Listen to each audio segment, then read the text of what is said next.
Assalamualaikum warahmatullahi wabarakatuh. Hari ini kita masih mempelajari tema 5. Namun hari ini kita sudah memasuki subtema 3, yaitu ayo belajar berwirausaha. Subtema 3 yang kita pelajarin hari ini adalah muatan pelajaran IPS, IPA, dan PPKN. Baiklah, kita awali pertemuan kita kali ini dengan muatan pelajaran IPS. Nah, pada pertemuan yang lalu kita telah membahas posisi dan peran Indonesia di bidang ekonomi. Kali ini kita akan membahas posisi dan peran Indonesia di bidang ketenagakerjaan dalam lingkup ASEAN. Negara-negara ASEAN telah menyepakati terbentuknya masyarakat ekonomi ASEAN. Dengan dibentuknya masyarakat ekonomi ASEAN, diharapkan dapat menjaga keseimbangan perekonomian di wilayah ASEAN. Pembentukan masyarakat ekonomi ASEAN memungkinkan arus perdagangan barang dan jasa antar negara ASEAN semakin terbuka. Tidak hanya produk barang dan jasa, kesempatan kerja bagi tenaga kerja antar negara ASEAN juga semakin terbuka.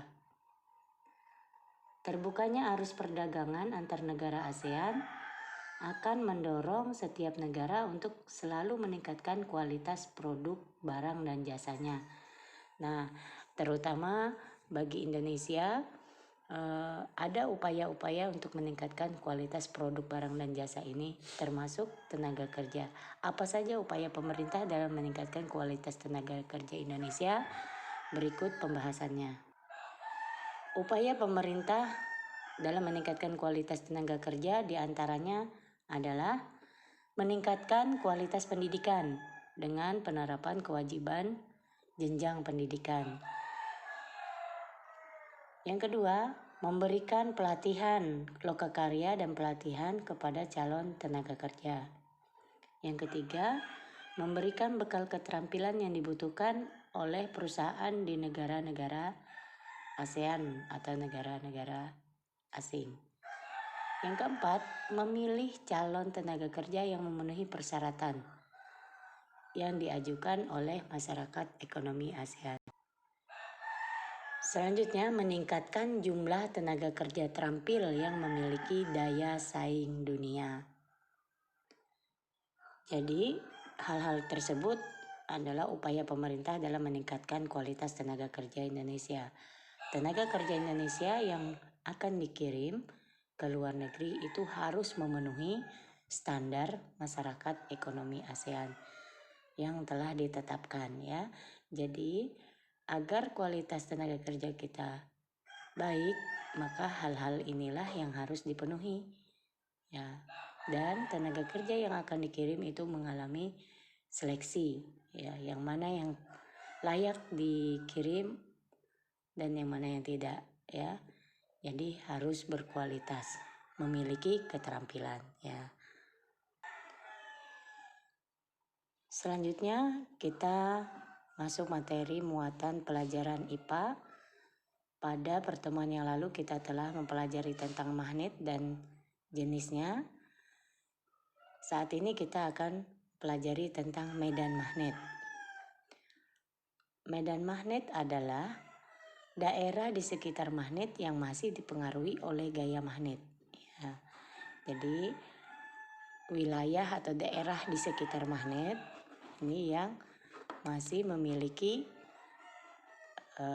dipengaruhi oleh gaya magnet. Medan magnet tidak terlihat, namun kita dapat melihatnya dengan menggunakan serbuk besi. Serbuk besi yang berada di sekitar magnet akan membentuk garis gaya magnet, ya, seperti contoh pada gambar, ya. Apabila kita taburi serbuk-serbuk besi di sekitar magnet tersebut, dia akan membentuk garis, ya, atau mengitari sekitar magnet tersebut. Itulah yang disebut dengan medan magnet. Selanjutnya, cara membuat magnet.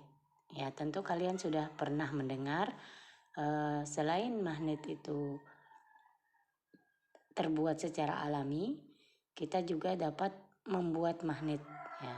Bagaimana caranya? Ya, cara membuat magnet itu ada 3 macam.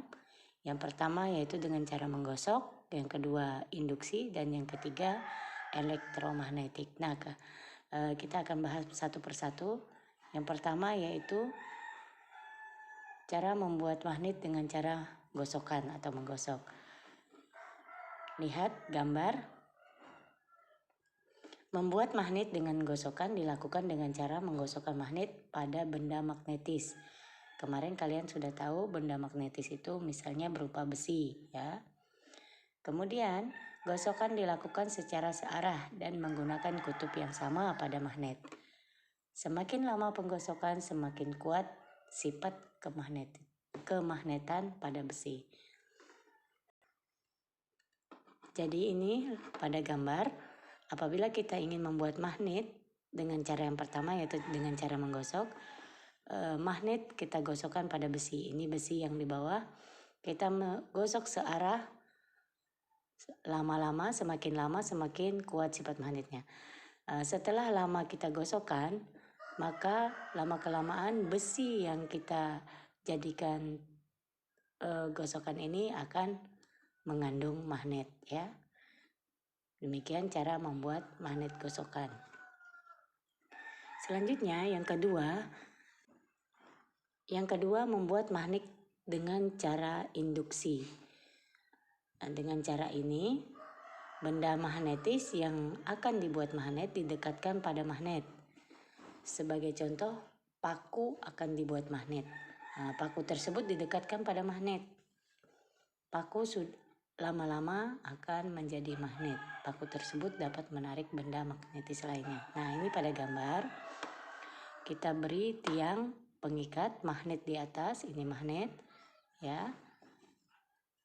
Nah, paku ini kita akan jadikan magnet, maka kita dekatkan dengan magnet, ya. Sekitar beberapa lama kemudian magnet ini juga akan mengandung magnet, sehingga apabila dia sudah lama didekatkan dengan magnet,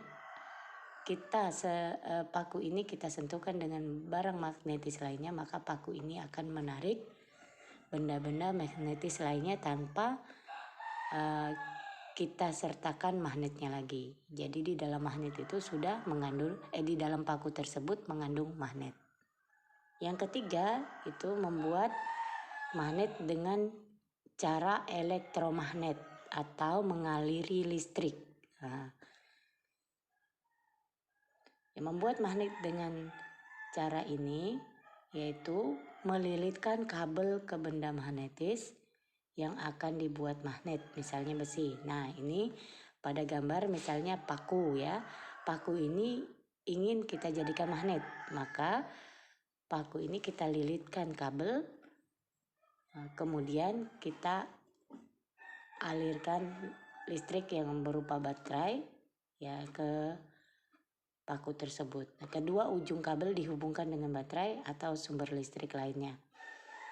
Jika sumber listrik kita lepas, sifat kemagnetan pada elektromagnet juga akan hilang. Jadi mengalirkan listrik ke besi ini sehingga besi ini dapat menarik benda-benda magnetik. Namun apabila kita lepas dari aliran listriknya, sifat kemagnetannya sudah hilang, jadi tidak bisa menarik benda-benda magnetik lainnya. Itu tadi 3 cara membuat magnet. Yang pertama dengan cara menggosokkan magnet pada besi. Lama-kelamaan besinya akan mengandung magnet. Yang kedua yaitu dengan cara induksi, dan yang ketiga dengan cara elektromagnet atau mengaliri listrik. Selanjutnya kita mempelajari muatan PPKN. Kali ini yang kita bahas adalah manfaat berwirausaha sejak kecil. Apa saja manfaatnya? Yang pertama melatih jiwa wirausaha, ya. Yang kedua mengembangkan kreativitas. 3 melatih diri untuk menghemat uang, memanfaatkan barang bekas menjadi barang yang layak untuk dijual kembali, mengasah potensi yang dimiliki, dan meningkatkan persatuan dengan keluarga. Itulah diantaranya manfaat berwirausaha sejak dini atau sejak kecil ya.